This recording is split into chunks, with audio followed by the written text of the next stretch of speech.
Have you ever contemplated about a decision that you feel good about or bad about? Like maybe you made a decision about something and you feel guilty about, and then you regretted it.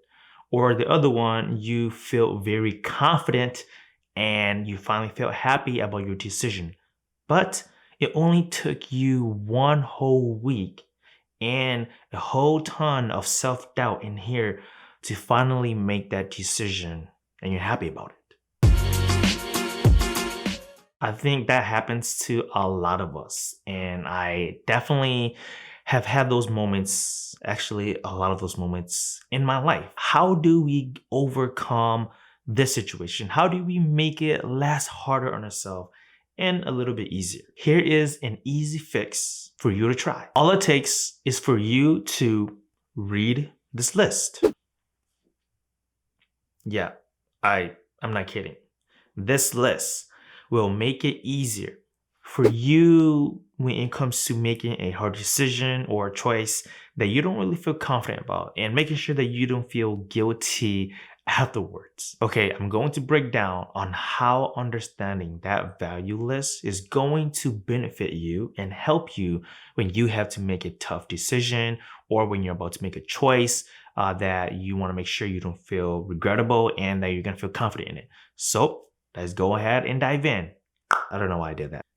Let's get started. Let's say that we've done our homework and we have identified our values, a list of values that we believe in that's going to ground us and help us stay on track. So we've done that, we've identified them, and that was a homework and we have it out of the way. So now that when it comes to a decision that you have to make, it'll be a little bit easier because you have your values there to go back and reflect and align on to make sure that you're making the right choice. So let's take a look at this question. How do I find ways to love myself? This question is actually pretty hard because where do you even begin? And how do you even know where to start within yourself? But because I've already done my homework and I have this list of my values, so let's take a look at them. Independence, creativity, achievements, family, adventure, and health.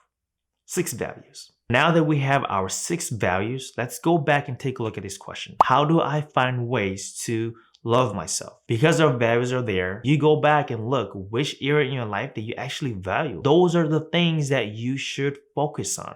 Because let's say that you value family, maybe you need to spend more time with your family. You need to build those relationships, and you also value adventure, travel more, explore the world. You also value health. Go exercise more, go jogging, get a gym membership. And you also value achievements. Go do something big. Maybe as an artist, go make a mural or go do something big that you've never done before. That is how you find yourself. That is how you love yourself.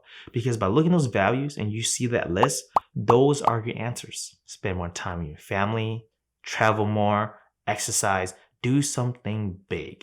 That is a start. Let's take a look at another question. Why is going to college important to me? Now going back to our list of values. Because I value family.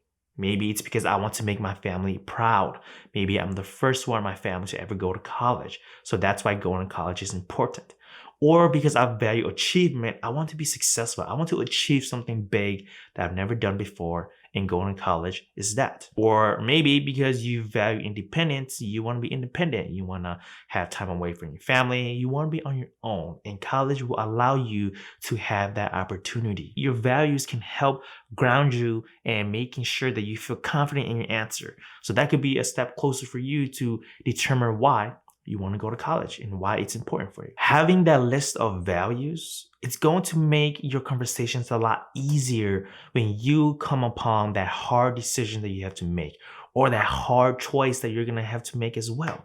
Because then you can always go back and use that list of values and align with it to really see if you're making the right decision. Our values are there to guide us, to help ground us, making sure that we're not making reckless decisions. They're not there to confine us and hold us down, but they're just there to help remind us of why we act and do things a certain way and why we should make a certain decision or a choice. I know that if you practice this, it's going to make you feel a lot better. It's also going to make a lot of things more clearer for you when you ask yourself some of these hard questions.